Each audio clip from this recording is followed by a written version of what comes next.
International news کی جانب۔ دارالحکومت تہران سے بیجنگ کے لیے اڑان بھرنے والی نجی ایئر لائن کی پرواز میں روس کی فضائی حدود میں ہنگامی صورتحال پیدا ہونے پر طیارے کو قازقستان کے الماتی ایئرپورٹ پر ہنگامی لینڈنگ کرائی گئی۔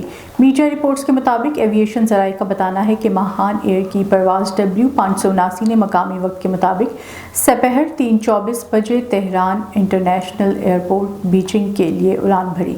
تقریباً 2.5 گھنٹے کی پرواز کے بعد ایئر بس A340 طیارہ روس کی فضائی حدود میں کئی ہزار فٹ کی بلندی پر تھا کہ طیارے میں ہنگامی صورتحال پیدا ہو گئی اور جہاز نے اچانک بلندی کھونا شروع کر دی۔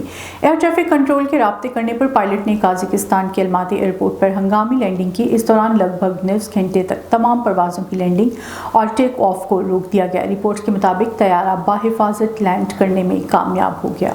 سعودی شہزادے فہد بن منصور آل سعود نے اعلان کیا کہ ان کی ٹیکنالوجی کمپنی پیر کو اسلام آباد میں سعودی پاکستان ٹیک ہاؤس کا افتتاح کرے گی، جس کا مقصد انفارمیشن ٹیکنالوجی کی کمپنیوں اور کاروباری اداروں کے ساتھ شراکت داری قائم کرنا ہے۔ سعودی شہزادے نے اس منصوبے کا اعلان سب سے پہلے جنوری 2023 میں فیوچر فیسٹ کے دوران کیا تھا۔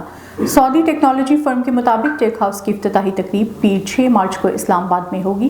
ایک اعلامیے کے مطابق اس ٹیک ہاؤس کا مقصد دونوں ممالک کے درمیان کاروبار کرنے میں زیادہ سے زیادہ آسانی کو فروغ دینا ہے۔ چین کے وزیر اعظم لی کیچانگ نے اپنے مسلح افواج سے کہا ہے کہ انہیں جنگی حالات میں تربیت کے لیے زیادہ سے زیادہ توانائی صرف کرنی چاہیے اور جنگی تیاروں کو بڑھانا چاہیے۔ انہوں نے چین کی پارلیمنٹ کے سالانہ اجلاس کے افتتاح کے موقع پر اپنی ورک رپورٹ میں کہا، ہماری مسلح افواج کو چاہیے کہ وہ 2027 میں پیپلز لبریشن آرمی کی 100 سالہ تقریبات کے اہداف پر توجہ مرکوز کرتے ہوئے فوجی کارروائیوں کو انجام دینے، جنگی تیاریوں اور فوجی صلاحیتوں کو بڑھانے کے لیے کام کریں۔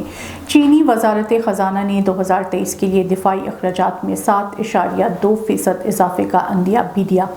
اس سال کا دفاعی بجٹ ابھی جاری نہیں کیا گیا، لیکن امکان ہے کہ جب حکومت 2023 کا مجموعی بجٹ جاری کرے گی تو اس کا بھی اعلان کیا جائے گا۔